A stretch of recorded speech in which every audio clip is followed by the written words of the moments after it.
ये हम लोगों के लिए एक बहुत ही हर्ष का विषय है कि आज हमारे बड़े विशेषज्ञ डॉक्टर देवराज दलाल, जो हरियाणा सरकार के एक्सपर्ट हैं मृदा स्वास्थ्य के ऊपर, आज हम लोगों के बीच हैं। सर, आपका बहुत सारा स्वागत। हमारे धन्यवाद। हमारे बहुत सारे किसान भाई जो उत्सुक हैं आपको सुनने के लिए, वो कई गांव से आज जुड़े हुए हैं। और मैं चर्चा कर रहा था कि हमारे ये किसान दूर दूर से आए हुए हैं और आपके साथ चर्चा करना चाहते हैं। तो ये बुआना लाखू से आए हुए हैं, बरोड़ा मोड़ से, छिडाना से है, और एक हमारी महिला किसान भी है जो कैच से जुड़ी हुई है। तो आप सबका बहुत बहुत स्वागत। मुझे लगता है कि हमारे साथ सरकारी महकमे के बहुत सारे अधिकारी भी इस वेबिनार द्वारा जुड़े हुए हैं। हरियाणा सरकार के हैं, नाबार्ड के हैं। मैं सबका बहुत स्वागत करता हूं, क्योंकि ये एक ऐसा अभियान हम लोगों ने चलाया है आपके साथ सर मिलके, सरकार के साथ मिलके, कि किसानों तक नई नई जानकारियां कैसे पहुंचाई जाए। ऐसे तो पिछले 15 वर्षों से सर आयुर्वेद रिसर्च फाउंडेशन इस तरह की मुहिम समय समय पे चलाता रहा है और किसानों के साथ कंधे से कंधा मिला के काम कर रहा है कि उनको आत्मनिर्भर कैसे बनाया जाए, उनकी आमदनी को कैसे बढ़ाया जाए, और सरकार की जो विभिन्न कार्यक्रम है उनको किसानों तक कैसे पहुंचाएं और उनको लाभ कैसे दें। इसी कड़ी में सर आज ये एक पहला वेबिनार हम लोग कर रहे हैं, जिसको हमने नाम दिया है वन हेल्थ सर। क्योंकि मृदा की हेल्थ मतलब कि स्वास्थ्य, आपका स्वास्थ्य, हमारा स्वास्थ्य, पशु का स्वास्थ्य और पर्यावरण का स्वास्थ्य, ये एक तरह से जुड़ा हुआ है सर। तो एक सीरीज हमने शुरू की है और उस सीरीज की ये पहली कड़ी है सर, जिसमें हम लोग का बहुत बड़ा सौभाग्य है कि आप और हमारे इतने सारे किसान भाई और बहनें हमारे साथ जुड़ी हैं कि ये चर्चा करने के लिए कि ये मृदा स्वास्थ्य है क्या और सॉइल कार्ड से इन्हें कैसे फायदा हो सकता है। और आपने सर ये बहुत अच्छा कार्यक्रम भारत सरकार के साथ मिलकर चलाया हुआ है कि किसानों के घर तक ये कार्ड पहुंचे, जिससे उन्हें जानकारी हो कि जिस मृदा के साथ, जिस मृदा के अंदर वो अपना उत्पादन करते हैं, चाहे वो गेहूं का हो, चाहे मक्के का हो, चाहे चावल का हो, उसकी उत्पादन कैसे बढ़ सकती है। अगर वो कम उत्पादन कर रहे हैं तो ज्यादा कैसे ले सकते हैं और उन्हें किन बातों का ध्यान रखना है। यही मुझे लगता है सर कि सॉइल हेल्थ कार्ड का उद्देश्य है। मैं कुछ पढ़ रहा था सर, मैं अपने थोड़ी सी जानकारी जो मुझे मिली है मृदा स्वास्थ्य के बारे में, और इसको अगर मैं पशुपालन के साथ जोड़ूं सर, तो पशुपालन में हमारे किसान भाई जानते होंगे कि मिनरल मिक्सचर का उपयोग बहुत होता है सर।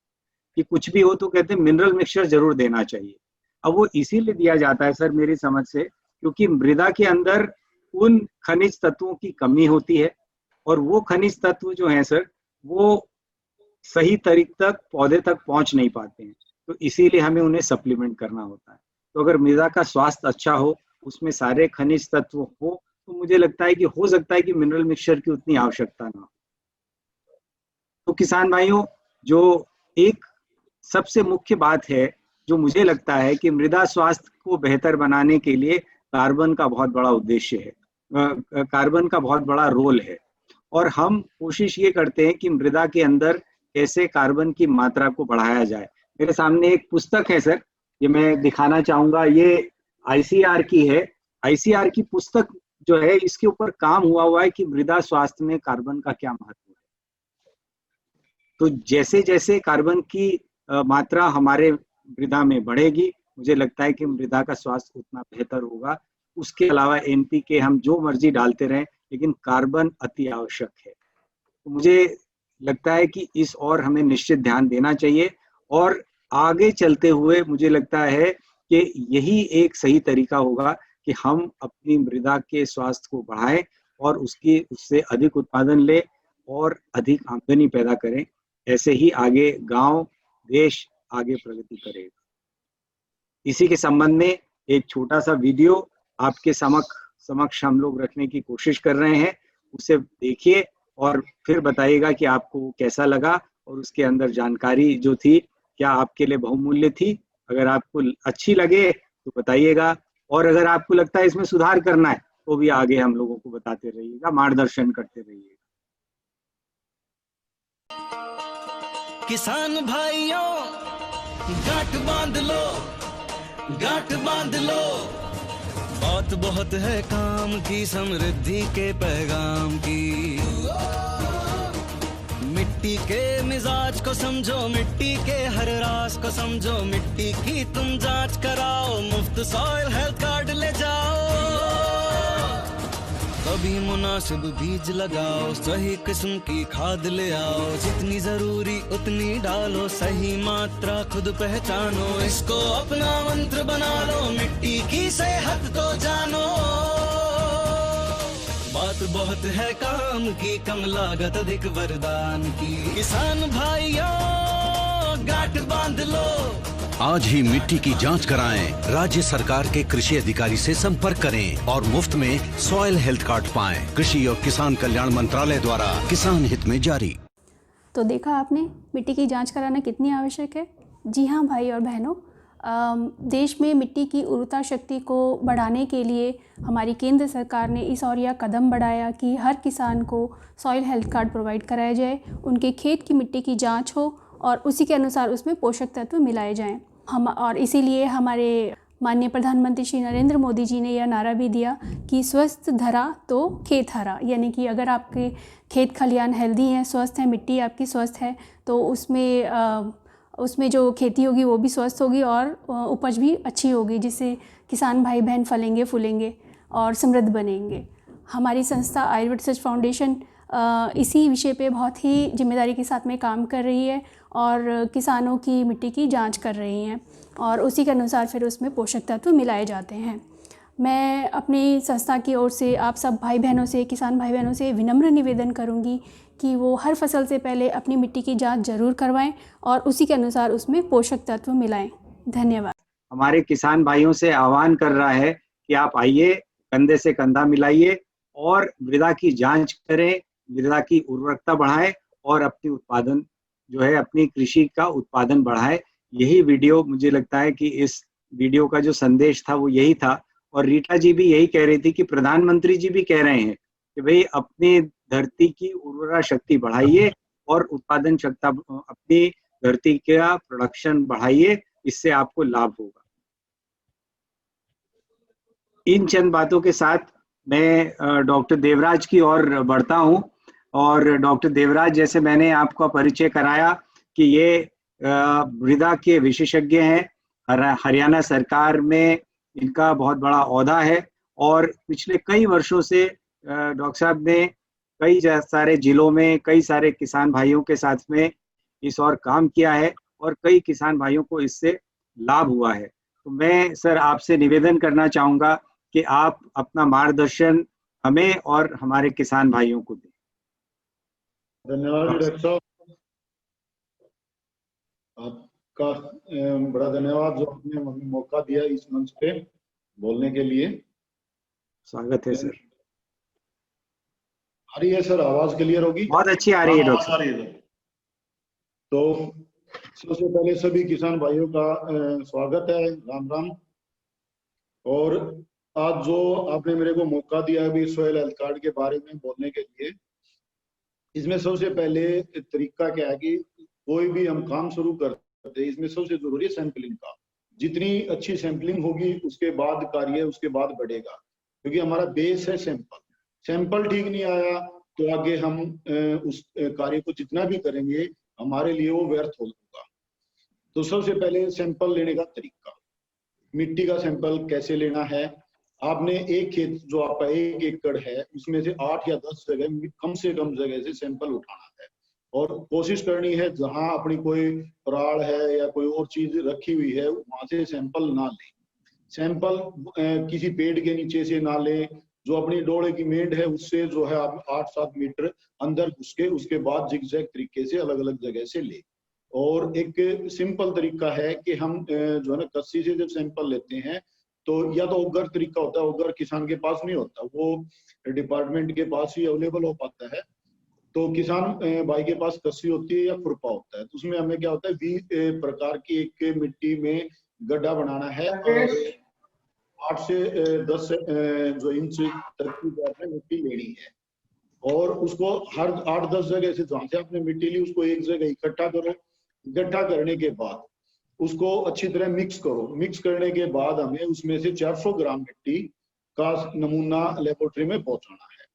इसके लिए उसके आपके थैली के ऊपर आप अपना नाम, पिताजी का नाम, गांव, ब्लॉक, मोबाइल नंबर, किला नंबर ये जरूर डालो ताकि उसका रिकॉर्ड हमारे पास प्रॉपर बना रहे। इसके बाद साथ के साथ मैं बताता चलूं पानी का सैंपल लेने का तरीका। किसान भाई कई बार इसमें भी थोड़ा ये होता है कि ट्यूबवेल चलते ही पानी ले आते हैं या खाड़ में पानी खड़ा होता है उससे पानी ले आते हैं, वो पानी ठीक नहीं होता। पानी का आपको ठीक लेके आने का तरीका यह है कि कम से कम आपका 1 घंटा जब तक ट्यूबवेल चलते हुए हो जाए उसके बाद ही आपने पानी का सैंपल लेना साफ बोतल में। बिल्कुल उसी बोतल को आप उसी पानी से 3-4 बार धो दो। धोने के बाद तो आपने उसको लेके आना है। पानी ले आओ और उसके बाद लेबोरेटरी में कार्य होता है अपना कि भी उसकी एनालिसिस में हम मिट्टी में pH, EC, OC, nitrogen, phosphorus, sulphur, potash, zinc, iron, manganese, copper ये तत्व हम एनालिसिस करके किसान भाई को देते हैं और उसकी मिट्टी में बताते हैं कि भाई कितनी उस चीज की मात्रा ठीक है, किसकी कमी है, किसकी ज्यादा है और एक उसकी फर्टिलाइजर रिकमेंडेशन हम कार्ड पे देते हैं ताकि किसान को पूरी जानकारी मिले और खाद का इस्तेमाल उतना ही करे जितना उसको जरूरत है। क्योंकि जितना ज्यादा जरूरत उसको किसान भाई कई बार क्या होता है कि आपस में कंपटीशन में होता है कि उसने 2 कट्टे डाल दिए, मैं 3 डाल देता हूँ, अगला 4 डाल देता है, तो कंपटीशन बना रहता है। ये नहीं देखता कि भी मेरे खेत को जरूरत कितनी है। इससे 2 तरीके से नुकसान होता है। ज्यादा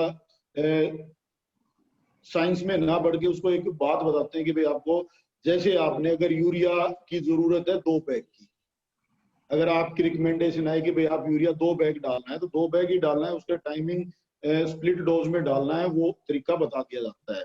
लेकिन यूरिया का काम क्या होता है? यूरिया का काम होता है बढ़ाव देना। अब बढ़ाव का क्या होता है कि जैसे यूरिया हमने डाल दिया कि एक साइंटिस्ट ने एक वैरायटी निकाली, वैरायटी में वो साइंटिस्ट कहता है कि भाई मेरी वैरायटी 135 दिन में पक्के तैयार हो जाएगी। लेकिन होता क्या है कि वो वैरायटी 155 दिन या 165 दिन ले जाती है। तो उसका कारण क्या है कि आपने यूरिया ज्यादा डाल दिया। यूरिया आपने मान लो उसमें ज्यादा डाला, उससे वो पैसे का नुकसान।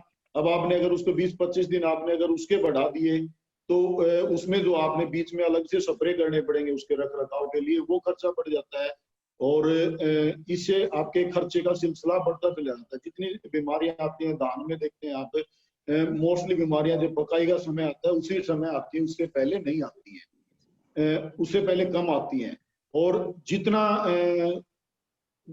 खेत में एक हरापन जितना मतलब उसको पत्ते का रंग होना चाहिए ना, उससे ज्यादा अगर कालापन होता है ना उसमें ज्यादा बीमारियां भी आती हैं। कम बीमारियां नहीं उस की बजाय जिसमें ठीक नॉर्मल रेशियो होती है उसकी बजाय। तो किसान भाई ने एक यूरिया ज्यादा डालने से हुआ क्या कि उसने अपने 3-4 खर्चे और बढ़ा लिए। अब किसान भाई क्या है कि दूसरा पोटास है जैसे उसको इस्तेमाल ही नहीं करते या बहुत 10-20% ही किसान इस्तेमाल करते हैं। हम बार-बार मीटिंग्स में जाते हैं, किसानों से संपर्क करते हैं, भाई आप पोटास डालते हैं, पोटास नहीं डालते, जबकि उसके फायदे बहुत हैं। अब एक पोटास का फायदा क्या है कि भाई वो आपके दाने में चमक लेके आता है, धान है और भी चीजें जो आपकी चमक के ऊपर बिकती हैं। पोटास रोगों से लड़ने की क्षमता बढ़ाता है और पोटास आपके पौधे को खड़े रहने की ताकत देता है। जो वैरायटियां कई बार क्या होता है किसान भाई देखते हैं कि मैच्योरिटी पे आते आते गिरनी शुरू हो जाती है, तो उसके जो है ना काम पोटास का होता है। चौथा काम होता है पोटास का, जो जमीन में अपने तत्व मौजूद होते हैं उसको पौधे तक पहुंचाने का कार्य भी पोटास करता है। और इतना मतलब महत्वपूर्ण कार्य, 4 कार्य होने के बाद भी हम उस पोटास को अपनी जमीन में नहीं डाल रहे। पहले क्या था कि पहले हम जो खेती करते थे उसमें और आज के सिनारियों में चेंज है। पहले हम एक फसल लेते थे, उसके बाद खेत खाली रहता था या हम गोबर की खाद देते या और चीजें या हरी खाद वगैरह डाल के हम उसकी पूर्ति करते रहते थे। लेकिन आज क्या हो रहा है कि हम इंटेंसिव खेती करने लग रहे हैं, लगातार एक फसल के बाद दूसरी, दूसरी बाद तीसरी फसल हम लगातार ले रहे हैं। दूसरे क्या है कि जो पोषक तत्वों की कमी जमीन में लगातार बढ़ती जा रही है।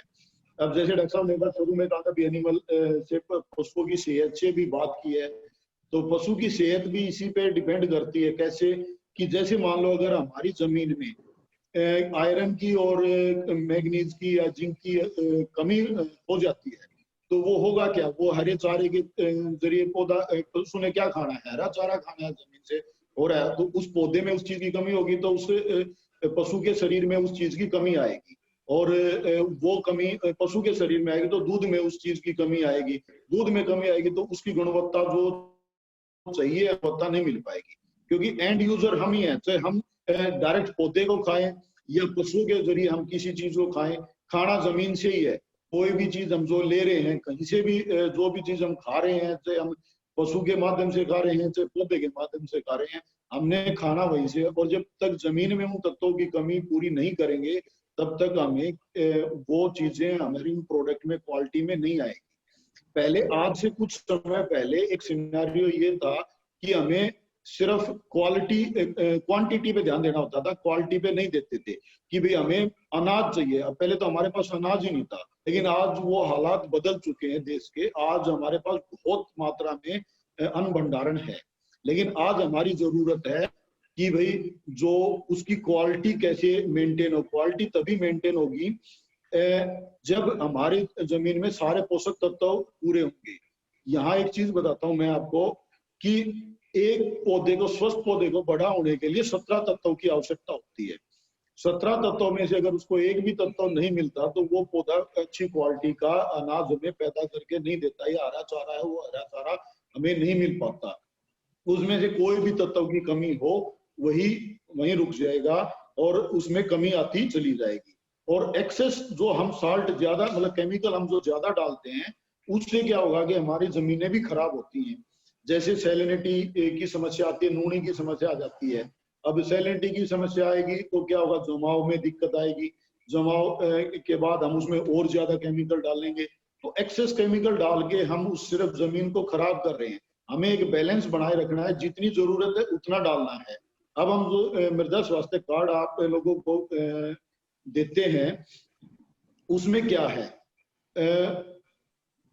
सारे तत्वों की जो है ना पैरामीटर पे हम जांच करके देते हैं। दूसरा क्या है कि कितना खाद डालना है और किस फसल में कितना कितना खाद देना, उसकी भी पूर्ण जानकारी दी जाती है।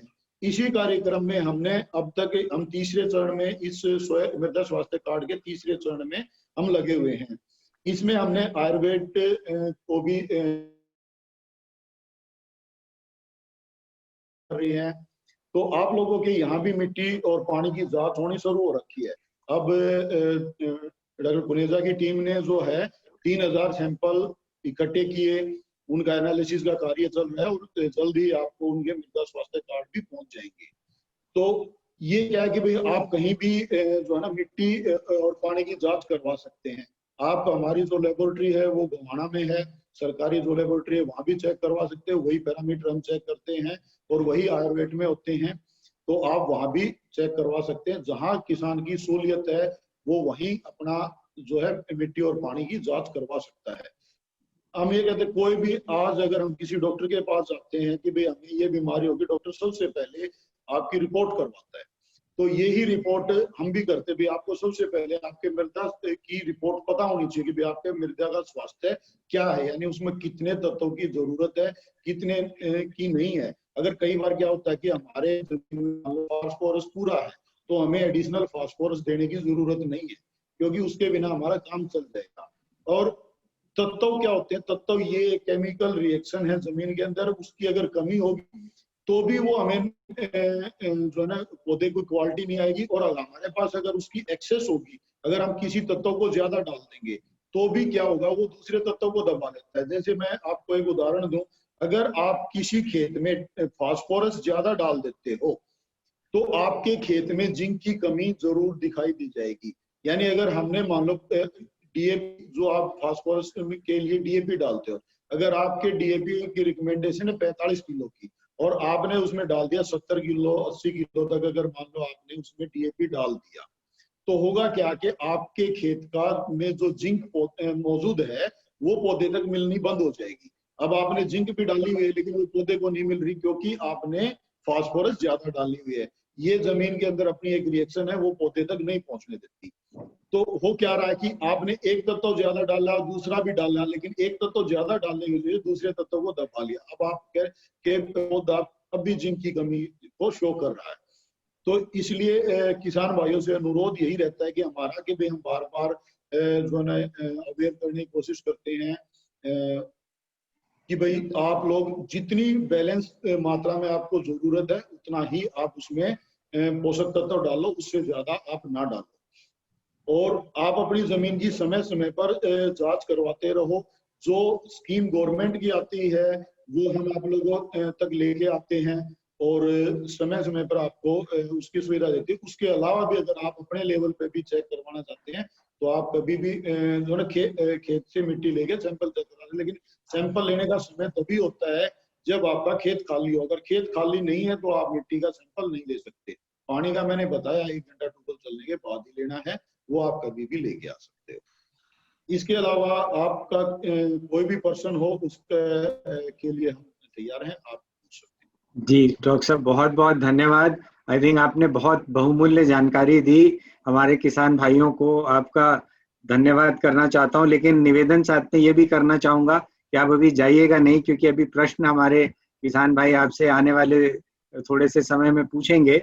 लेकिन अगर मैं इसकी समीक्षा करना चाहूँ, जो डॉक्टर साहब ने हम लोगों को बातें बताई, तो सबसे पहले तो ये बताया कि भाई देखिए, मृदा का जो स्वास्थ्य है वो हो सकता है कि खराब हो, अच्छा ना हो, तो इसलिए समय समय पे इसकी जांच कराना जरूरी है। अगर हम इसकी जांच कराएंगे तो हमें पता चलेगा कि इसमें कौन से तत्व कम है, कौन से तत्वों की मात्रा अधिक है।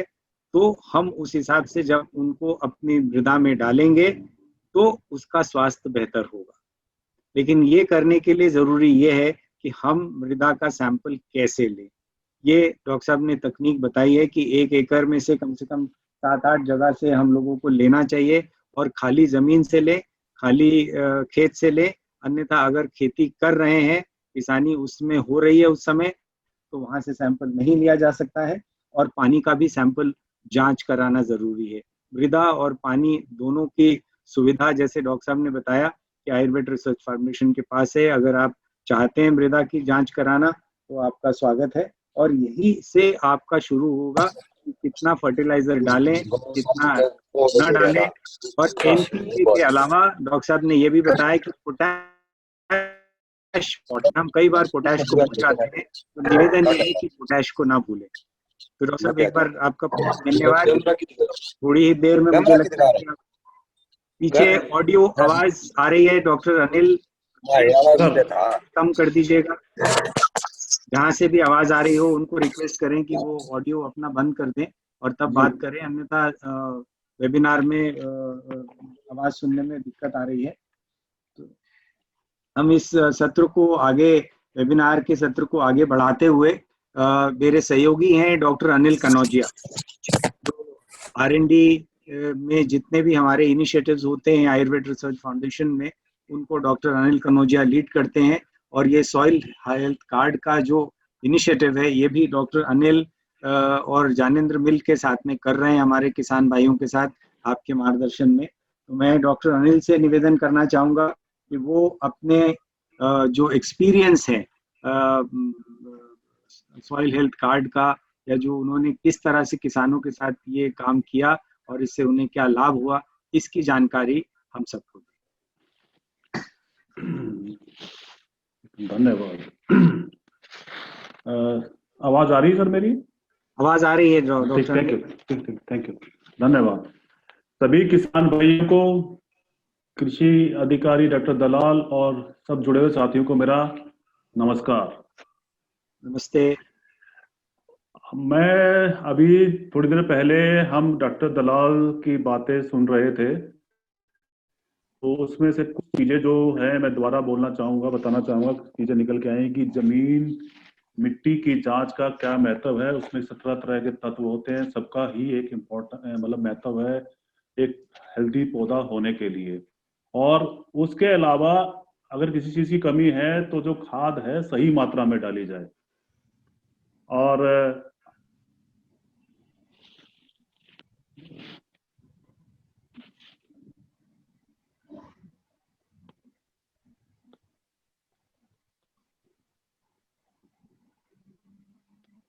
Sir is it visible?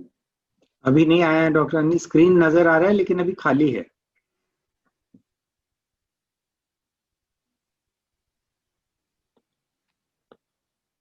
अंग्रेज, एक मिनट देखना क्यों शेयर नहीं हो रहा, क्या कैसे हो गया? शेयर, स्टॉप शेयर करूं?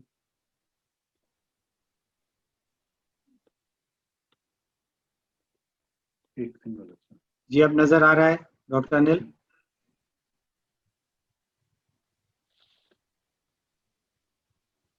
फिर चला गया, फिर से उसको कीजिएगा। जी पावर पॉइंट में ले लीजिए इसे, ठीक है।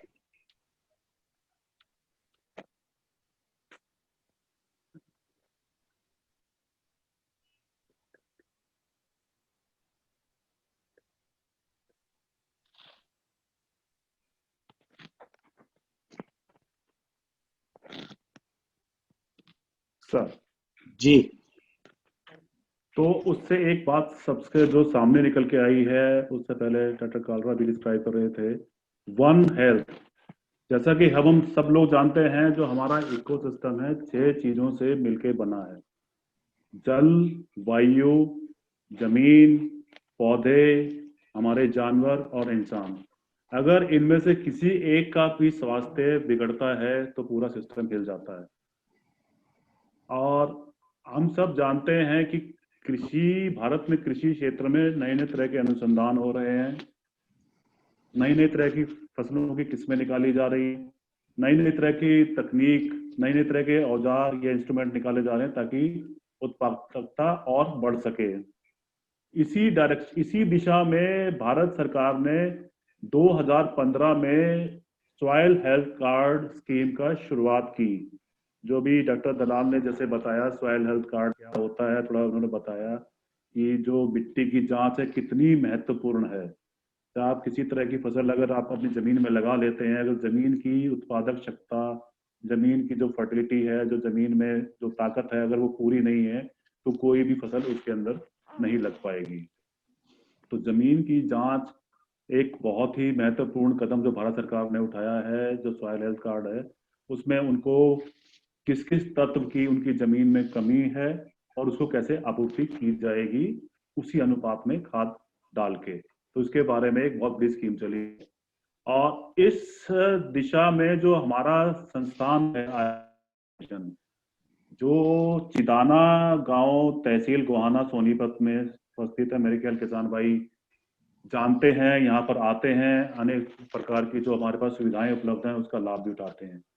तो मैं दोबारा से ये बताना चाहूँगा, जो हमारा संस्थान है पिछले लगभग 4 सालों से इस दिशा में काफ़ी काम कर रहा है, क्योंकि हमारे पास इसके लिए सब सुविधाएं उपलब्ध हैं।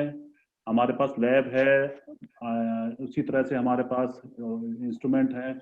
हमने लगभग अभी तक जो है लगभग विभिन्न गांव हैं जो पानीपत के या सोनीपत के किसान भाइयों को हम समझाते हैं कि वो अपनी मिट्टी के सैंपल अपने जमीन में से कैसे लेके आए, उसका महत्वपूर्ण क्या है। तो आज की डेट तक लगभग हमने 2000 सैंपल को टेस्ट किया है उन्हीं 12 तत्वों के लिए जो डॉक्टर दलाल साहब ने अभी बताए थे। तो मैं एक सामान्य जो चीज है वो सामने लाना चाहूंगा सब किसान भाइयों के, शायद वो सहमत भी होंगे। हमने जो उसमें मैं जो है मैक्रोन्यूट्रिएंट जो मेजर पोषक तत्व होते हैं, नाइट्रोजन, फास्फोरस, पोटेशियम और ऑर्गेनिक कार्बन, तो हमने ये पाया कि यहाँ की जो जमीन है ये एक गांव की जमीन नहीं है। मैं पहले बताना चाहूंगा किसान भाइयों को, ये अलग अलग गाँव की जमीन है। मैंने किसानों भाइयों को इसमें हमने गांव के नाम नहीं दिए, पर ये पानीपत के गांव हैं, सोनीपत के गांव हैं। तो हमने देखा कि नाइट्रोजन की बड़ी भारी कमी है यहाँ की जमीन में। अगर हमने 2000 करीब सैंपल को एनालाइज किया है तो 75% जो सैंपल हमें मिले हैं उसमें नाइट्रोजन की कमी पाई गई है। एक रेंज होती है जो भारत सरकार द्वारा निर्धारित है, उसके हिसाब से पता लगता है कि जो नाइट्रोजन है वो सही मात्रा में है या कम है तो कितनी कम है। फास्फोरस को हमने कम पाया है, 47% जो मिट्टी है उसके अंदर कम मिला है। इस तरह पोटाश, और यहाँ की जमीन है वो एल्कलीन है, मतलब कि इसको अगर हिंदी में बोले तो क्षारीय जमीन है यहाँ पे काफी। इसका मेरे को लगता है मुख्य कारण यह है कि यूरिया का बहुत ज्यादा यूज होता है। और उसके अलावा जो ऑर्गेनिक कार्बन जो कि सबसे तत्वों में से आता है उसकी भी भारी कमी पाई गई है। लगभग 48% सैंपल हमको जो मिले उसके अंदर ऑर्गेनिक कार्बन की जो सीमा होती है, सबसे नीचे की सीमा होती है, उससे कम मिले। तो इसके लिए यही बात है कि जो सॉइल हेल्थ कार्ड स्कीम है वो किसान भाइयों की लिए एक बहुत बड़ी स्कीम है, जो हरियाणा सरकार है, भारत सरकार है, वो चला रही है। और किसान भाइयों की मिट्टी की जांच हो रही है और उससे उनको ये बताया जाता है कि उनकी जमीन में किस चीज की कमी है और उसको कैसे आपूर्ति किया जाए। और हम तो ये कहेंगे, अगर जो किसान खुद लाना चाहते हैं, कई इतने ज्यादा प्रोग्रेसिव होते हैं, खुद लेके आते हैं मिट्टी को, तो वो हम उनको जांच करके बता सके, चाहे आप गुहाना में करवाना चाहें जो सरकारी लैब है, चाहे हमारे यहाँ, पर मिट्टी की जांच जरूर करवाएं और उसी हिसाब से आपको बताया जाएगा किस तरह की खाद आपकी मिट्टी में डालें ताकि आपको पूरी उत्पादकता मिल सके। अभी हमको पिछले साल हरियाणा सरकार से एक जो है सॉइल हेल्थ कार्ड का प्रोजेक्ट जो हमें हमारे संस्थान को मिला है, जिसमें हमें 6 गाँव की मिट्टी जांच करने का एक हमें अप्रूवल मतलब मिला है हमको। और इस साल हमने एक को अभी लिया है, कृषि अधिकारी साहब के साथ मिलकर उन्होंने बताया कि पहले आप इस गांव की मिट्टी की जांच करिए, जो कि हमने गांव सिलेक्ट किया है। उसका नाम है बरोदा मोर, ब्लॉक मुडलाना, सोनीपत का। हमको वहां से 3000 सैंपल कलेक्ट करके मिट्टी की जांच करनी थी। मैं बस इस बारे में ये बताना चाहूंगा, इसको हमने बड़े विधिवत तरीके से शुरू किया है। ऐसे नहीं कि हमने जाके खेत में से मिट्टी लेना शुरू कर दिया, नहीं, ऐसा नहीं है। मिट्टी की जांच करने के पीछे भी पूरी एक प्लानिंग होती है, पूरी स्कीम होती है, फिर इसको एग्जीक्यूट किया जाता है कि उसको लाके कैसे किसान भाइयों के अंत तक, किसान भाइयों के पास तक सॉइल हेल्थ कार्ड को पहुंचाया जाए। इसके लिए हमने 4 टीमें डिवाइड की। पहले हमने किसान गांव के जो प्रधान थे उनको सूचित किया, किसान भाइयों को सूचित किया, भी आपके यहाँ पे जो है मिट्टी की जांच होगी, ताकि कल को कोई ये ना कहे कि भाई मेरी मिट्टी छूट गई। और उसके बाद फिर हमने 4 टीमें बनाई। एक टीम जो बनाई हमने सॉइल जो सैंपल कलेक्ट करेगी और किसान भाइयों का रजिस्ट्रेशन करेगी, उनका आधार कार्ड, उनका मोबाइल नंबर और उनके क्या नाम है किसान क्रेडिट कार्ड है, या जो जानकारी हमें चाहिए उनसे हमने जानकारी के लिए वो टीम हमारे गांव में गई, 3000 सैंपल लाई और उसका जो है उन्होंने रजिस्ट्रेशन सब फार्मर्स का किया। एक टीम हमारी जो थी वो हमने लगाई थी कि जब सॉइल सैंपल यहाँ आएगा तो उसको विधिवत रूप से कैसे रखा जाए, ऐसे नहीं कि लाके पटक दिया और जो है उसको फिर बाद में ढूंढने में दिक्कत हो। तो वो जो उसमें जो था सॉइल सैंपल्स को लाके बड़े ही विधिवत तरीके से रैक में रखा गया, उसको हमने जो है रजिस्टर में इसका मेंटेन किया, उसको फिर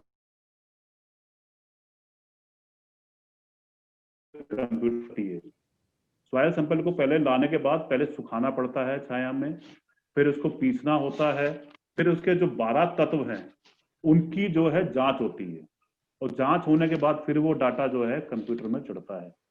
और इस दौरान हम जो है बिल्कुल ही संपर्क में रहते हैं, कृषि अधिकारी जो हैं जो संपर्क में उनके साथ हम रहते हैं और उनको अपनी जो प्रोग्रेस है डेली बताते रहते हैं।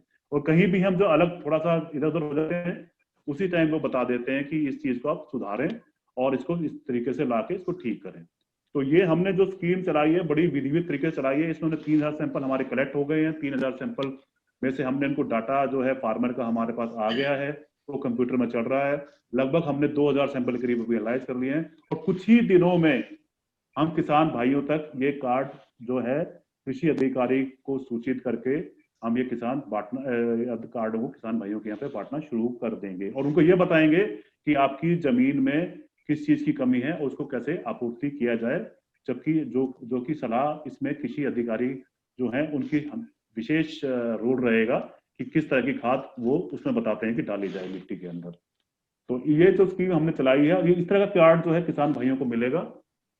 ये कार्ड आपको पूरा बताएगा। हम ऐसे नहीं, आप अगर नहीं समझ पा रहे हैं तो हमारे लोग आपको बताएंगे कि इस कार्ड का मतलब क्या है। 12 तत्व पे अगर जांच हुई है, कौन सा तत्व कम है आपकी मिट्टी में और उसकी आपूर्ति किस खाद से की जाएगी।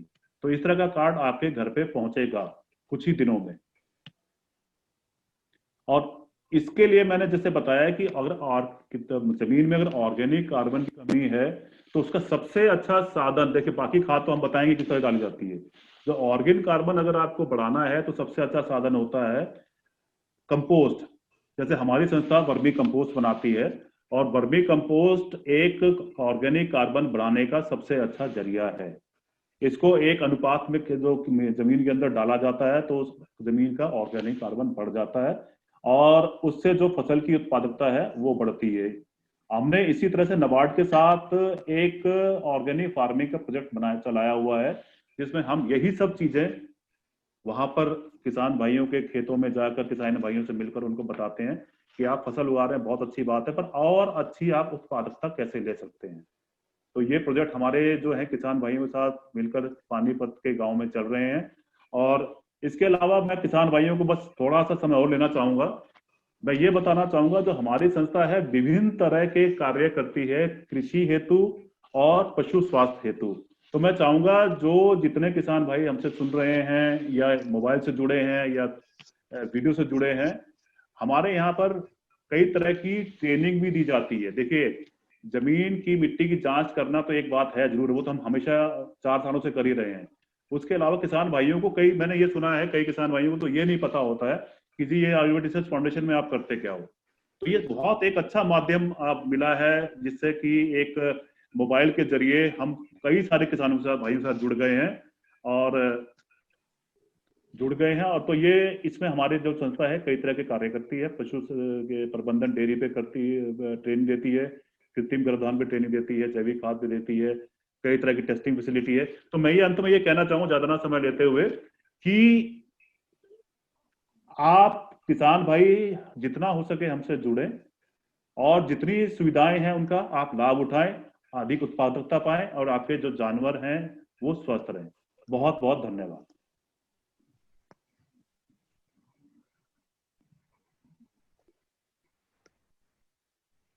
धन्यवाद डॉक्टर कनौजिया सर। आप स्लाइड शेयर प्लीज हटा लें। ठीक है।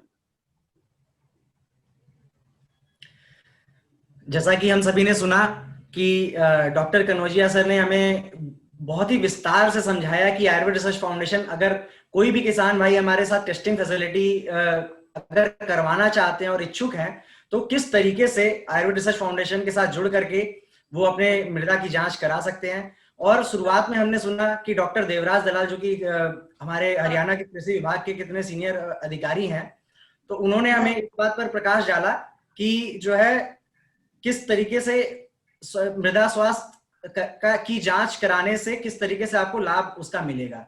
तो इसी क्रम में इस वेबिनार को आगे बढ़ाते हुए मैं जैनेंद्र गुप्ता जी से को आमंत्रित करूंगा कि वो हमारे किसान भाइयों जो हमारे किसान भाई हमारे साथ जुड़े हुए हैं उनसे हमें हमारा परिचय कराएं, और अगर उनकी अब तक की सारी जानकारियों से संबंधित कोई अगर उनकी क्वेरीज हैं, उनकी कोई कुछ सवाल हैं, तो वो हमें वो सवाल हमारे विशेषज्ञों से पूछ सकें। मैं जैनेंद्र गुप्ता जी को आमंत्रित करता हूँ। धन्यवाद प्रवीण जी। मेरी आवाज आ रही है सब तक? जी।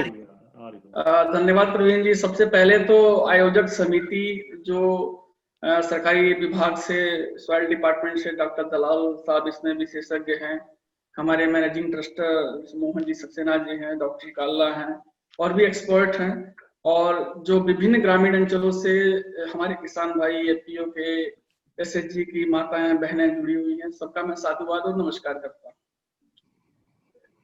सबसे अच्छी बात ये कि एक बहुत अच्छा इनिशिएटिव, बहुत अच्छी पहल हुई है कि आज जो हमारे ग्रामीण अंचलों में जो भी विकास के कार्यक्रम आयुर्वेद रिसर्च फाउंडेशन के माध्यम से, के तत्वाधान से चलाए जा रहे हैं, उनमें अब इस महीने से प्रारंभ किया, हमने एक इनिशिएटिव प्रारंभ किया, एक पहल की है कि हम इंटरनेट के जरिए, पोर्टल के जरिए हम आप लोगों को विभिन्न विशेषज्ञों के माध्यम से विभिन्न विषयों में विशेषज्ञों के द्वारा आपको जानकारी उपलब्ध कराएंगे।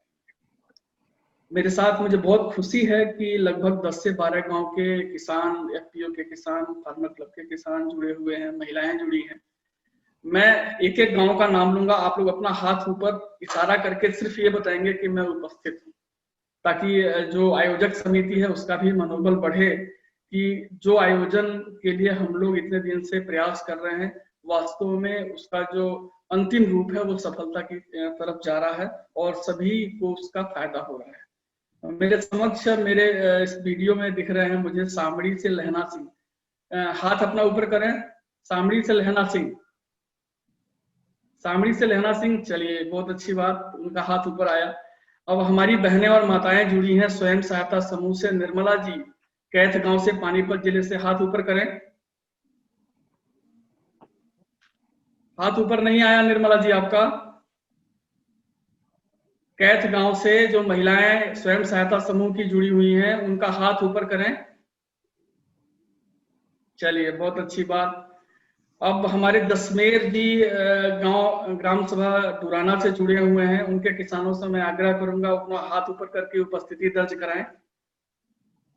डुराना से, डुराना गांव से, हाँ चलिए, बहुत बहुत धन्यवाद। अब हमारे बड़ौदा मोड़ से किसान भाई जुड़े हैं, जहां हमारा सॉइल हेल्थ का प्रोजेक्ट चल रहा है।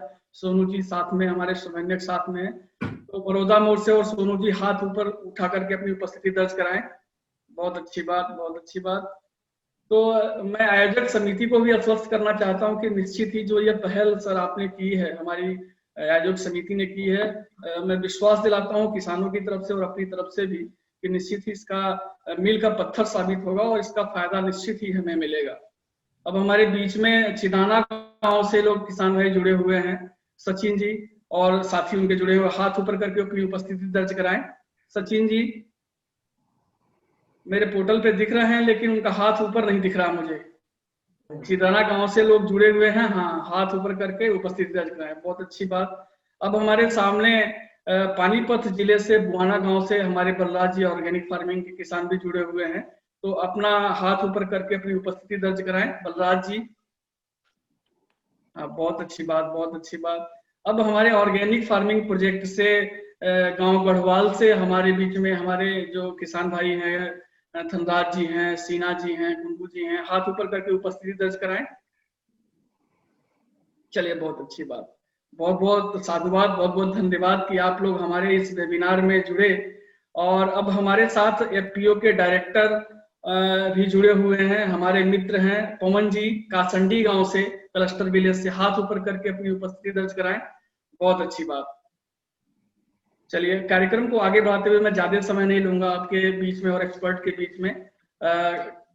सबसे पहले तो मैं आपको ये बताना चाहता हूं कि सबका जो वीडियो है वो दिख रहा है और आवाज सबकी म्यूट की गई है।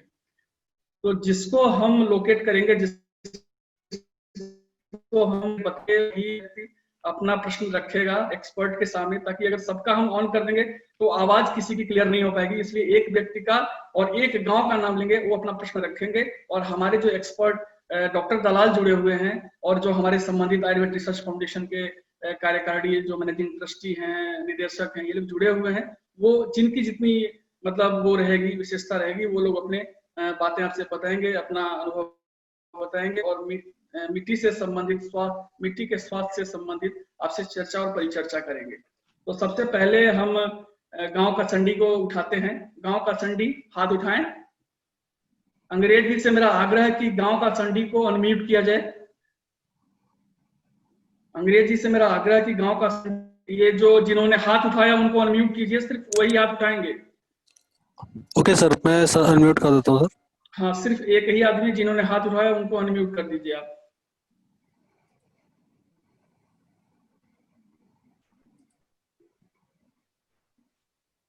अंग्रेज जी आपने कर दिया? यस सर, अनम्यूट के लिए मैंने सर कर दिया है। पवन जी आप देखिए, आपने मोबाइल से अनम्यूट हटाइए वहां से। अब्दुल जी, हाँ अब सही हो गया। पवन जी, अब तक मेरी आवाज आ रही है? नमस्कार। बिल्कुल सर। हाँ ठीक है, बहुत अच्छी बात। आपके मन में मिट्टी से संबंधित अगर आपके मन में कोई प्रश्न हो, जो मिट्टी के स्वास्थ्य से संबंधित कोई प्रश्न हो, तो हमारे विशेषज्ञ आपके इस प्लेटफॉर्म में जुड़े हुए हैं, आप उनसे पूछ सकते हैं। हाँ, प्रश्न लें अपना, बताएं। सर, मिट्टी सैंपल के लिए कितनी मात्रा लेनी चाहिए हमने जी मिट्टी की? डॉक्टर दलाल, आप इनकी बात सुन पा रहे हैं? बिल्कुल सर जी। ये कासंडी से किसान है जी, बड़ा स्वागत है आपका। जैसे हमने बताया था आपको 400 ग्राम मिट्टी चाहिएगी हमें आपके पूरा एनालिसिस करने के लिए। अच्छा सर। एक सैंपल आपने 8-10 जगह से, आपने अलग अलग जगह से उठाना है, एक जगह से मिट्टी नहीं लेनी है। और जब खेत आपका खाली हो तभी लेनी है। और उसके बाद आपको उसको अच्छी तरह आपस में मिक्स करो, और उसमें से जो मिक्स करके मिट्टी आए आपकी, उसमें से आप 400 ग्राम मिट्टी आप लेबोरेटरी में पहुंचाओ। अच्छा सर, ओके। पानी की मात्रा सर है? पानी की मात्रा में आधा लीटर कम से कम पानी चाहता है आपका, अगर पानी की का सैंपल है तो। और पानी के सैंपल के लिए मैं ये जरूर बताऊंगा कि अगर आज आपने सैंपल लिया है तो आज ही कोशिश करो उसको लेबोरेटरी में पहुंचाओ। आप कई बार क्या होता है कि किसान भाई क्या होता है कि सैंपल लेके रख लेते हैं, उसके 5-4 दिन बाद जो है ना लेबोरेटरी में पहुंचाते हैं, उससे रिपोर्ट प्रॉपर नहीं आ पाती। तो अगर आपको सही रिपोर्ट चाहिए तो आप जिस दिन आप सैंपल लो कोशिश करो उसी दिन या नेक्स्ट डे जो है ना उसको लेबोरेटरी में पहुंचाओ। Okay sir. पवन जी, आपको डॉक्टर साहब की बात समझ में आ गई? हाँ बिल्कुल जी। चलिए, तो डॉक्टर साहब आपका भी बहुत बहुत धन्यवाद, और हमारे जो किसान भाई हैं पवन जी, उनका भी बहुत बहुत धन्यवाद कि आपने हमारे किसान की जो वेदना थी, जो कष्ट था सॉइल से संबंधित, मिट्टी से संबंधित, आपने उसको प्रखर होकर के उनके समस्या का निस्तारण किया। इस दोनों को साधुवाद। हम अगला प्रश्न उठाते हैं गढ़वाल गांव से। गढ़वाल गांव पे मेरी आवाज जा रही है? हाँ, हाथ निश्चित, बहुत अच्छा। मैं अंग्रेजी से आग्रह करूंगा कि गढ़वाल गांव को अनम्यूट करें। गढ़वाल गांव अनम्यूट है? अनम्यूट है, अनम्यूट है जी सर। अच्छा, किसान भाइयों नमस्कार। नमस्कार सर। शीना जी नमस्कार, धनराज जी नमस्कार। हेलो जी बताइए सर। हाँ, मैं आपसे आग्रह करूंगा कि हमारे बीच में जो, सबसे पहले तो ये बताएं कि ये जो हमने ये कार्यक्रम प्रारंभ किया है, इस कार्यक्रम का जो पहल किया, इस कार्यक्रम से क्या हमारे किसान भाइयों को इसका कुछ फायदा मिलेगा? इसके बारे में पहले बताएं आप। बिल्कुल मिलेगा सर। इसका फायदा मिलेगा? जी बिल्कुल। अच्छा, अब दूसरी बात हमें आपसे ये कहना है कि हमारे इस पोर्टल पे हमारे विशेषज्ञ जुड़े हैं, डॉक्टर दलाल जो आपके गोहाना परिक्षेत्र के उपमंडल अधिकारी हैं स्वास्थ्य विभाग से, तो वो आपके प्रश्न को लेने को तैयार हैं। आपके मन में अगर कोई प्रश्न है मिट्टी से संबंधित, उसके स्वास्थ्य से संबंधित, पोषक तत्वों से संबंधित, तो अपना प्रश्न रखें, प्रश्न लें। जी सर, सबसे पहले तो ये है सर, जो हम अपने खेत में जो अपने उसमें यूरिया डालते हैं सर, रासायनिक खाद जो होती है सर, उसका हमारी मिट्टी पे क्या इफेक्ट पड़ता है सर, ये बताइए सबसे पहले। जी डॉक्टर दलाल। ये देखो, जैसे पर्सन आपको बताया कि आप यूरिया डालते हो, एक लिमिट तक अगर आप डालते हो तो उससे क्या है कि आपकी फसल ले लेती है। अगर आप एक लिमिट से ज्यादा डालते हो तो वो हमारे स्वास्थ्य को, मिट्टी के स्वास्थ्य को खराब करता है। और अगर आप कम डालते हो तो भी वो तत्वों की कमी हमारे पौधे में होती है, पौधे की कमी की वजह से हमारी क्वालिटी में फर्क आता है। तो इसके लिए आपको जरूरी है कि भाई आपसे कोई सा भी पोषक तत्व है, जितना पौधे के लिए आवश्यक है उतना ही डालें, उससे न तो कम डालें न ज्यादा डालें। इसके लिए जरूरी है कि आप अपनी मृदा स्वास्थ्य की जांच करवाएं। कोई भी फसल लगाने से पहले आपके पास अपना कार्ड होना चाहिए। जी सर। ये क्लियर सर, मेरा दूसरा क्वेश्चन है सर, जैसे अपना ये गोबर की खाद डालते हैं सर। हाँ जी। गोबर की खाद में सर ये मंडूसी की प्रॉब्लम थोड़ी ज्यादा होती है सर, उसको कैसे कंट्रोल किया जाए? हाँ, बिल्कुल बिल्कुल। वो एक्चुअल में क्या है कि आप जो गोबर की खाद डालते हैं ना, तो उसको खाद ना कहो, उसको सिर्फ गोबर को। अच्छा जी। खाद तब बनती है जब वो बिल्कुल कंपोस्ट तैयार हो जाए। हम जो पहले अपने जो बुजुर्ग किसान थे, ये जो अपने हमारे पिताजी थे, जो दादाजी थे, वो जो गोबर डालते थे ना, वो खाद डालते थे। जैसे कुर्डी उन्होंने बना ली, कुर्डी में वो खाद डालते रहते 3 साल तक 4 साल तक, उसमें जो है ना गोबर डालते रहते, फिर उसको बंद कर देते थे, उस जगह दूसरी जगह गोबर डालना शुरू कर देते थे। फिर उस कुर्डी को वो 3-4 साल बिना कुछ करे वहीं पड़ा रहने देते थे, वो अच्छी तरह गल सड़ जाती थी। गल सड़ने के बाद ही उसको खेत में डालते थे। अब हो क्या रहा है कि हम सिर्फ लगातार उसमें गोबर डाल रहे हैं। अब जो पशु जो भी उस चीज खाता है अपने पेट में, कोई भी जो खरपतवार का बीज होता है ना, वो उसके पेट में जाके गलता नहीं है, वो एज सच बाहर आ जाता है गोबर में, और वो जो आप खेत में डालते हो तो वो उस खेत में जमाव लेगा निश्चित तौर पे। दूसरा क्या है कि जो गोबर आप गड़ा सड़ा नहीं होता, वो गड़ने के लिए नाइट्रोजन को खेत से ऑब्जर्व करता है। उस खेत में अगर आपने कच्चा गोबर डाल दिया तो वो और ज्यादा नाइट्रोजन को जो जमीन में अवेलेबल होती है उसको भी ऑब्जर्व कर लेता है। एक दीमक की समस्या भी आ जाती है, और कुछ फंगस की बीमारी भी आ जाती है, उखेड़ा आ गया, कुछ और आ गया, जो जड़ से फंगस की बीमारी आती है वो कहते हैं। तो हमें कच्चा गोबर नहीं डालना, हमने बिल्कुल गला सड़ा चढ़ा है। डॉक्टर साहब ने स्लाइड में दिखाया था, डॉक्टर कनौजिया जी ने, कि ये कंपोस्टिंग खाद तैयार करते हैं, केचुआ खाद तैयार करते हैं, या जो आपकी गोबर गैस एक लगाते हैं, विभाग भी स्कीम पे देता है कि भाई आप घर में जो गोबर गैस लगवा लियो, जो आप जो पशु का जो गोबर है उसमें डालो, उससे आपको एक तो गैस मिल जाएगी जिससे आप जो है ना कुकिंग में या लाइटनिंग में भी यूज कर सकते हो। दूसरा जो उसकी बाहर तो सैलरी आएगी वो बिल्कुल गड़ी सड़ी और प्रॉपर जो खाद होती है वो आएगी, वो आप खेत में डालो, या आप कंपोस्ट खाद है, केचुआ खाद है वो डालो, या फिर जो आपकी कुरडी के आजकल एक पुसान से भी आ रखा है, एक उसको डिकम्पोजिंग का चीज आ रखी है कि आप उसमें अगर कुरडी में डाल के उसको 2 महीने के अंदर अंदर उसको गड़ा सड़ा सकते हो, या आप उसका इस्तेमाल करो। यानी आपको कहने का तात्पर्य ये है कि जब तक गोबर बिल्कुल गल सके और कंपोस्ट ना बन जाए तब तक आप उसको खेत में ना डालो, नहीं तो वो आपको फायदे की बजाय नुकसान की तरफ लेके जाएगा। जी सर। सर मेरे 2 क्वेश्चन हो रहा है, क्या मेरे पास इतना टाइम है कि मैं वो भी पूछ सकूं आपसे? पूछो आप। सर मेरा एक अपने मैं 1 मिनट मैं बोलना चाहूंगा सीना जी। क्या है, अभी प्रश्नों की कतार हमारे पास लंबी है और ये निवेदन हमारे पास विगत 15 दिनों से आ रहा है कि हमारे प्रश्न भी रखे जाएं, तो हम विशेष एक्सपर्ट आपके यहाँ भेजेंगे और आपके प्रश्नों को और अच्छे तरीके से सॉल्व करेंगे। हमारे दूसरे साथी, दूसरे ग्रामीण अंचल के लोग भी जुड़े हुए हैं, तो कृपया उन्हें भी मौका देने का कष्ट करें। ठीक है सर, कोई बात नहीं। ओके, बहुत बहुत धन्यवाद, बहुत बहुत धन्यवाद। ज्ञानेंद्र, हम आपसे चर्चा में आपके प्रश्न को रखेंगे। ज्ञानेंद्र सर, हमारा एक निवेदन रहेगा कि जो भी प्रश्न हो हमारे किसान भाइयों के, वो प्रश्न हम रिकॉर्ड कर लें और फिर हम डॉक्टर साहब से रिक्वेस्ट कर लेंगे उन प्रश्नों के उत्तर हमें मिल जाएं और हम वो उत्तर हमारे किसान भाइयों तक पहुंचाएंगे। बहुत बहुत धन्यवाद सर, बहुत बहुत धन्यवाद।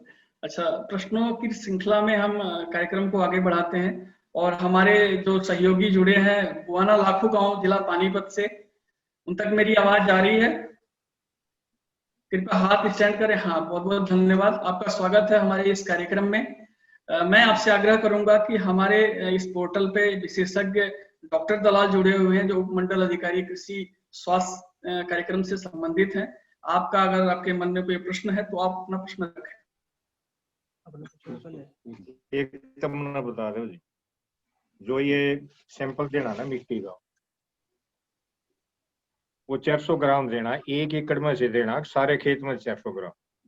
बहुत बहुत धन्यवाद डॉक्टर दलाल, आप इनका प्रश्न समझ पाए? हाँ बिल्कुल, इसमें आपको संदेह नहीं होना चाहिए कि हम 1 एकड़ के सैंपल की बात कर रहे हैं। अगर बाई चांस आपके वहाँ एक साथ अगर जोत में 5 किले हैं अगर, तो आप अलग अलग खेत से अलग अलग सैंपल लो और उसको चेक करो। 1 एकड़ में से हमने 1 सैंपल लेना है, यानी अगर आपका 1 एकड़ में उसी में बताया कि भाई उसमें से आपने आपका 10 जगह से लेना है, 1 एकड़ में से 400 ग्राम। ठीक है जी।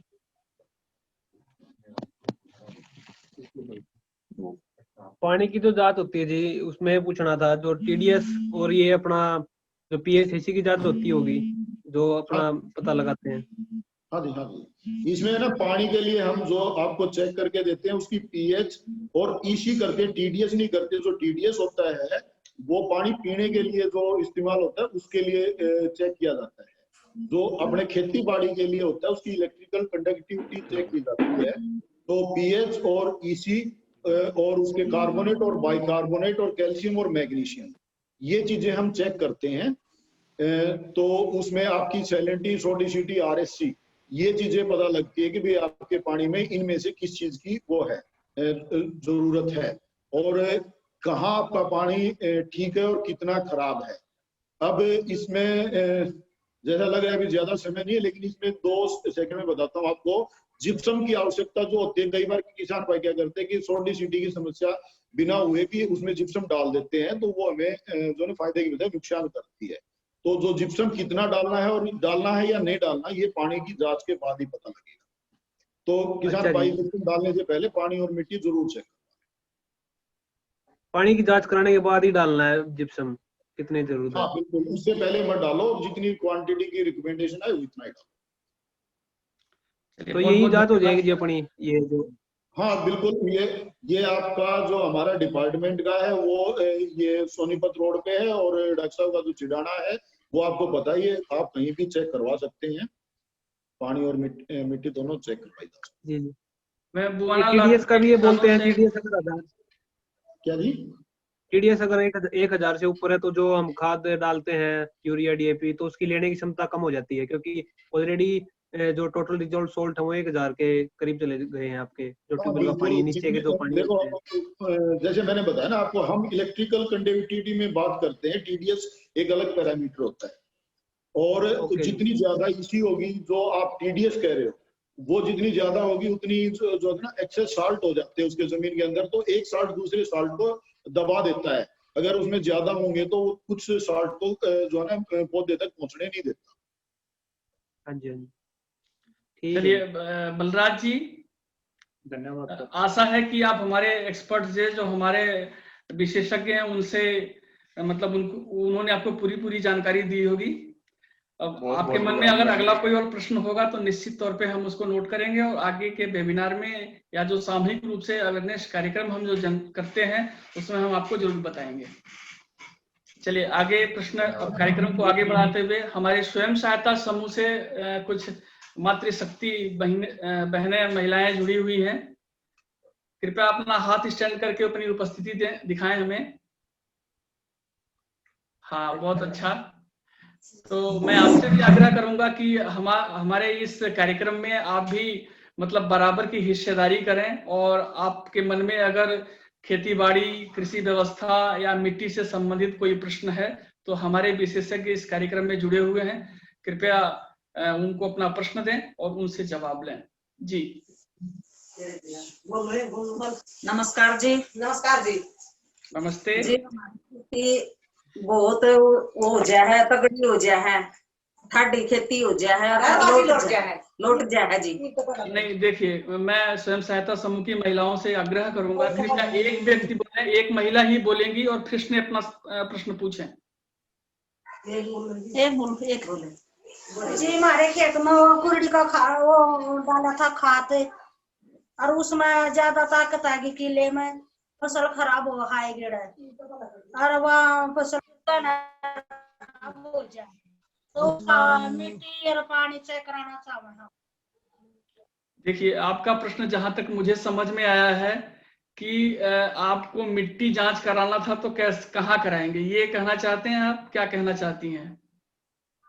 पता नहीं कि आप बताओ ना। निर्मला जी आप बताओ। हाँ जी। जी आप प्रश्न जरा फिर से बताएं। ठंडी फसल की बता दो। ठंडी फसल होगा जी ज्यादा, और वो गिर जाए जी। ठाडी फसल तो होना बहुत अच्छी बात है, ठाडा जो होता है उसके लिए तो अच्छी ही बात है, उसमें गलत क्या है?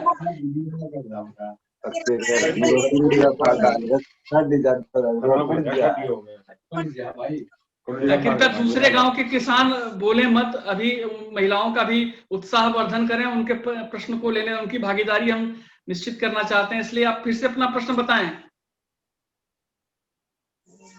जी हमारी फसल बहुत तगड़ी हो जाए जी, तगड़ी हो का बात गिर जाए जी, ठंडी हो का क्यों गिरा जी? क्या कमी है उसमें, मिट्टी में पानी में, ये बताओ जी। चलिए ठीक, बड़ी अच्छी बात है। डॉक्टर दलाल साहब, आपको महिलाओं का प्रश्न मिल गया होगा।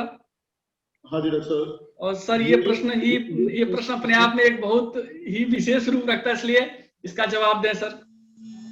ये है कि जो है जो आप कह रहे हो कि ज्यादा उसमें ताकत होगी, ऐसा नहीं होता। वो जो है ना बाद में उकासा मारती है कि जो है ना जैसे कच्चा वो मार जाता है, ये भी उसके जो ना जब बाद में पकाओगे तो खराब होने शुरू हो जाते हैं। तो इसके लिए वही है कि आप जो है ना मिट्टी और पानी जांच करवाएं, जितनी जरूरत है उतनी डालो, क्योंकि अगर आपके खेत में जितनी मात्रा है उसके बाद आप केमिकल खाद को कम कर दो।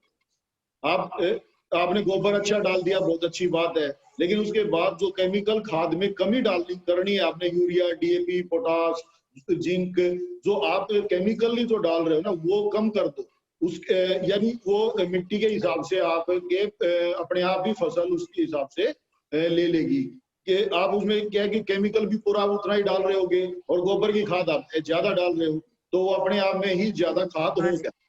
तो उसका सॉल्यूशन ये है कि भाई आप जो है अगर गोबर की खाद ज्यादा डाल रहे हो तो केमिकल खाद उसी रेशियो में कम कर दो, और वो तभी कर पाएंगे आप जब अपना मृदा स्वास्थ्य की जांच करवाएंगे, तभी हम आपको बताएंगे कि आपके खेत में अब इतना केमिकल खाद डालने की आवश्यकता है।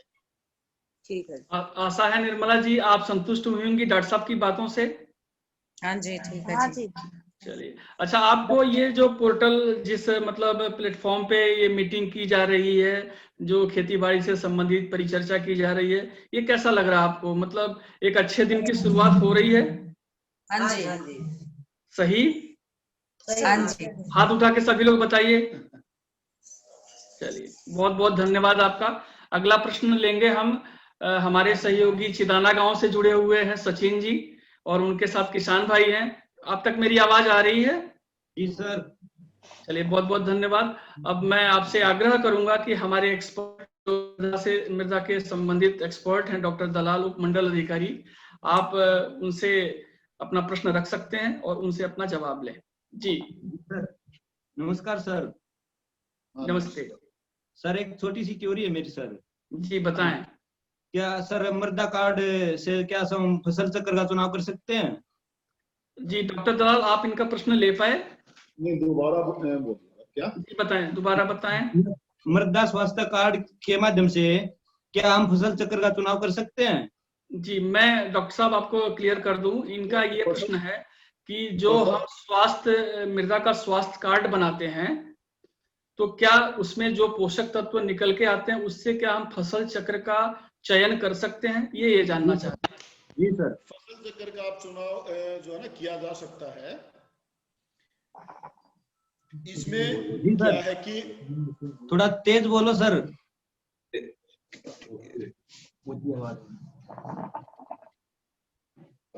जी डॉक्टर साहब।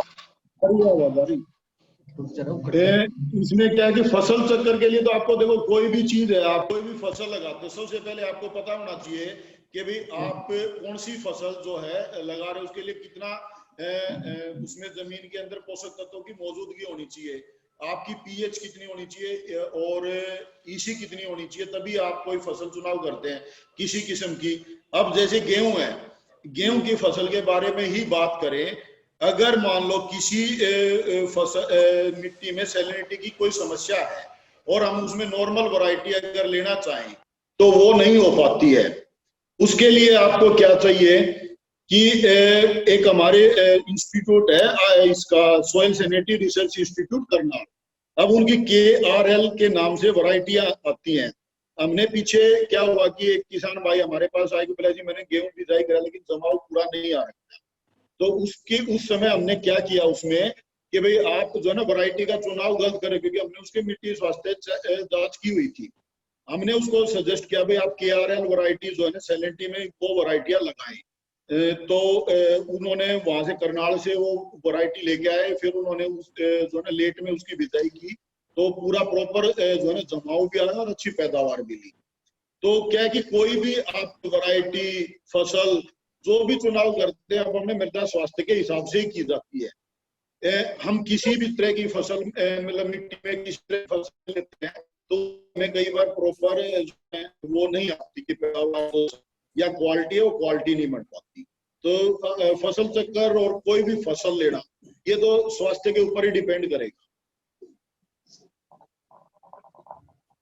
जी सर। आशा है कि आप डॉक्टर साहब की बातों से संतुष्ट हुए होंगे। बिल्कुल सर। बहुत बहुत स्वागत करते हैं हम आपका, आपने इस कार्यक्रम में अपना भागीदारी सुनिश्चित किया, इसके लिए ढेर सारा आपके किसान, आपके गांव के किसानों का साधुवाद, आपका साधुवाद, और जितने भी इस पोर्टल के माध्यम से किसान भाई माताएं बहनें जुड़े हुए हैं, जो विशेषज्ञ जुड़े हुए हैं, उनका सबका साधुवाद देता हूं। और कार्यक्रम का अगला संचालन मैं प्रवीण जी के हाथों में देता हूं। प्रवीण जी प्लीज।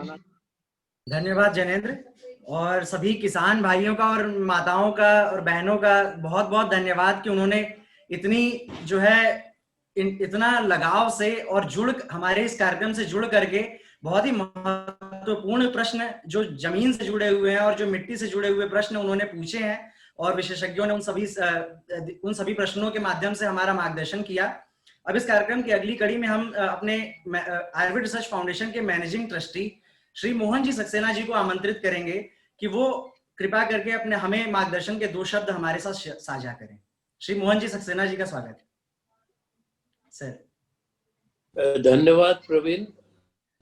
सबसे पहले तो मैं इस वेबिनार में जुड़े हुए सभी किसान भाइयों का, बहनों का, डॉक्टर दलाल का स्वागत भी करता हूं और धन्यवाद भी करता हूं कि उन्होंने इतने महत्वपूर्ण विषय के ऊपर ये चर्चा की, जिसे सॉइल हेल्थ कार्ड के नाम से एक योजना चल रही है। इसके संबंध में मैं कुछ आपके सामने आपको काफी अपने प्राचीन काल के समय से चली आ रही इस कहावत के याद दिलाना चाहूंगा, जिसमें कहा गया शुरू से ही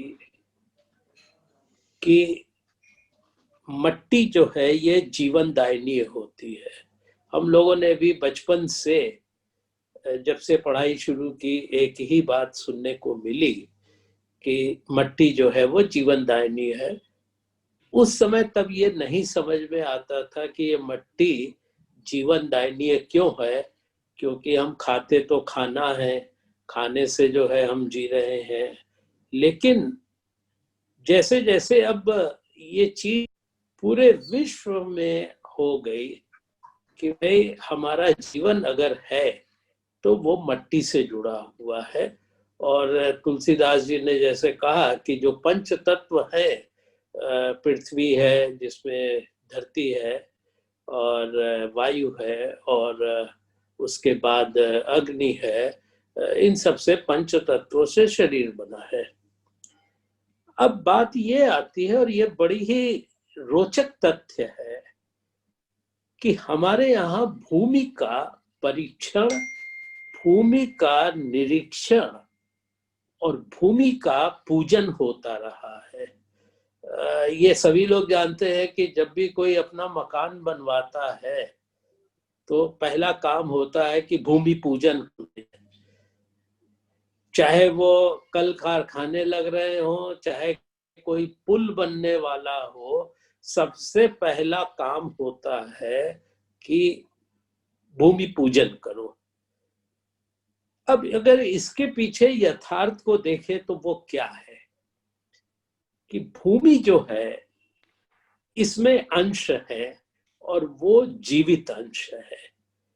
उसके बाद उसकी कुछ संरचना नीचे चली जाती है। तो कई बार हम लोग जो प्रयोग में शब्द लाते हैं कि लैंड कैसी है, तो जब हम कहते हैं लैंड कैसी है तो तात्पर्य होता है कि वो 6 इंच की मट्टी जिसको हम सॉइल कह रहे हैं, उसके नीचे फिर रॉक आ जाएगी, उसके नीचे तरह तरीके का स्ट्रेटा आ जाएगा।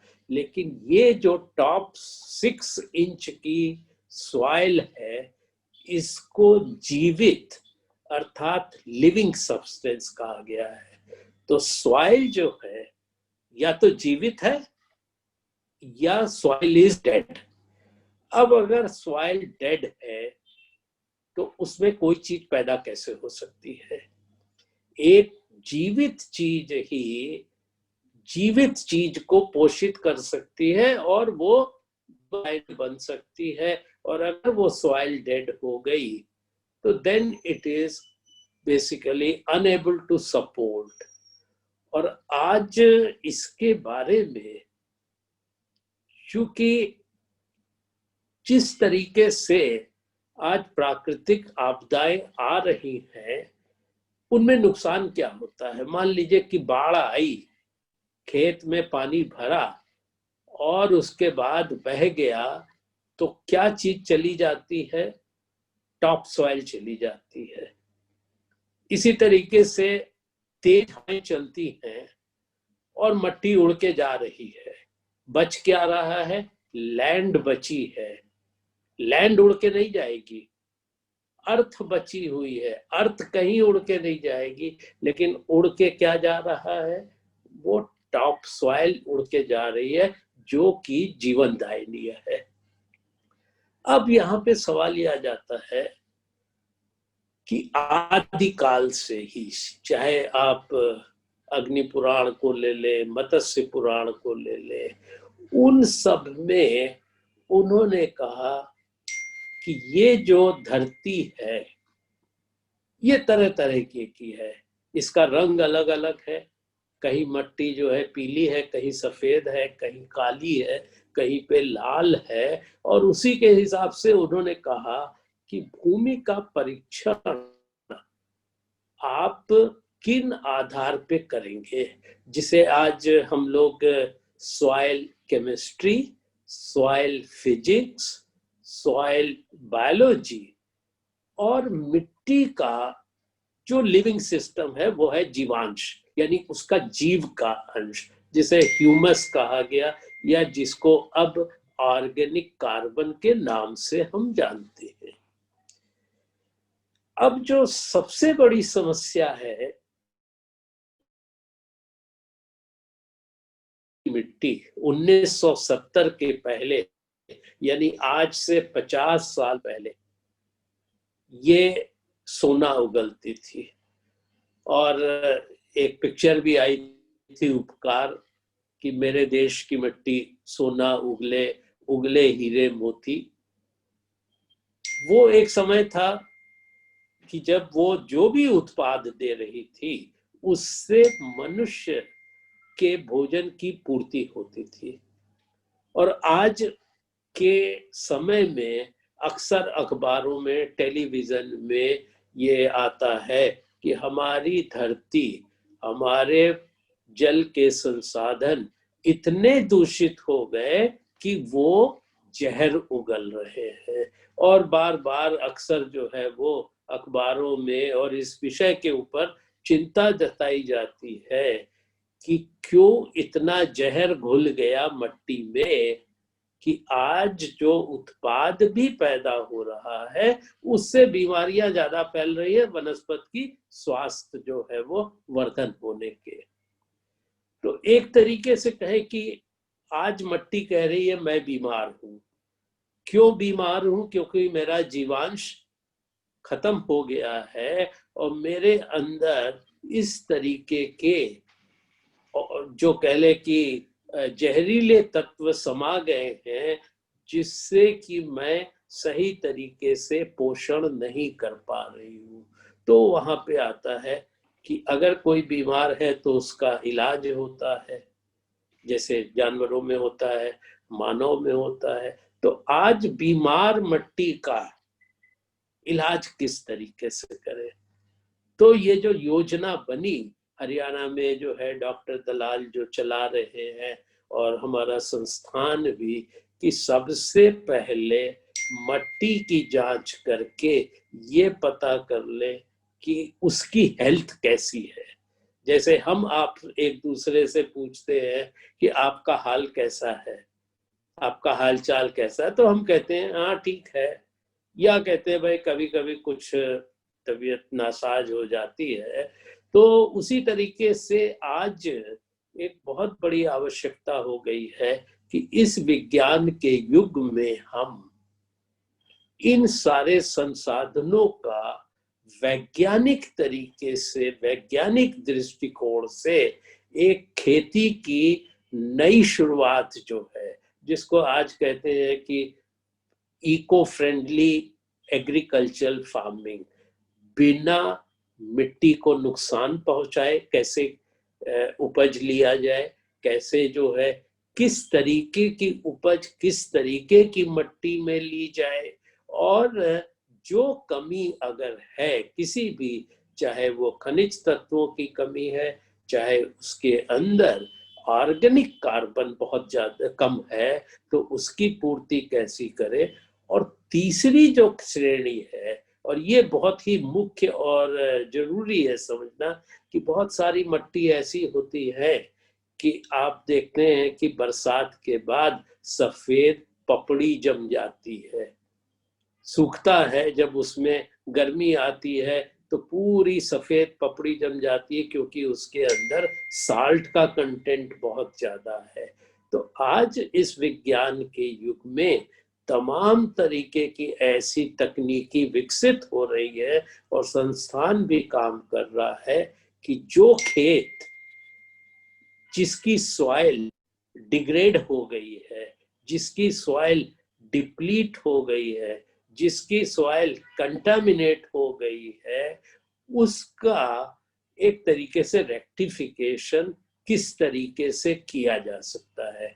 उस रेक्टिफिकेशन में खाद का बहुत बड़ा महत्व होता है, लेकिन हर काली दिखने वाली चीज खाद नहीं होती है। नाली का कीचड़ भी, नाले का वो भी काला होता है, और गाय के गोबर से बनाया हुआ कंपोस्ट भी काला होता है। लेकिन वो जैसे हर चमकने वाली चीज सोना नहीं है, हर काली चीज जो है वो कंपोस्ट नहीं है, हर सफेद चीज दिखती है जो वो दूध नहीं है। तो उसी तरीके से है कि आज के इस युग में हमारे किसान भाइयों को चाहिए कि अपना वैज्ञानिक दृष्टिकोण रखें और जो संसाधन उपलब्ध हैं उनका पूरा प्रयोग करते हुए एक जो संभव है कि लागत उतनी ही लगनी चाहिए जितनी जरूरी है। ये चीज अब कि ज्यादा से ज्यादा फायदा होगा ये गलत साबित हो गई है। जैसा कि डॉक्टर साहब ने भी बताया था कि कोई भी चीज का आप प्रयोग बहुत ज्यादा करोगे तो उसके दुष्परिणाम होंगे। तो इसी तरीके से है कि अगर हम विज्ञान के आधारित अपने निर्णय करते हैं तो क्या फायदा होगा कि हमारी लागत कम आएगी, उत्पादन अच्छा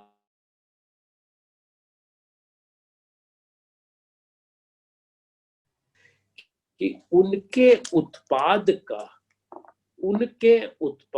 का मूल्य उनकी गुणवत्ता के आधार पे मिलेगा। तो वो भी संभव होगा जब आप एक तरीके से वैज्ञानिक तरीके से खेती करेंगे तो निश्चित रूप से आपको इसमें अत्यधिक लाभ होगा। और यही धरती माँ कह रही है कि भाई मैं बीमार हूं, मेरा करो उपचार।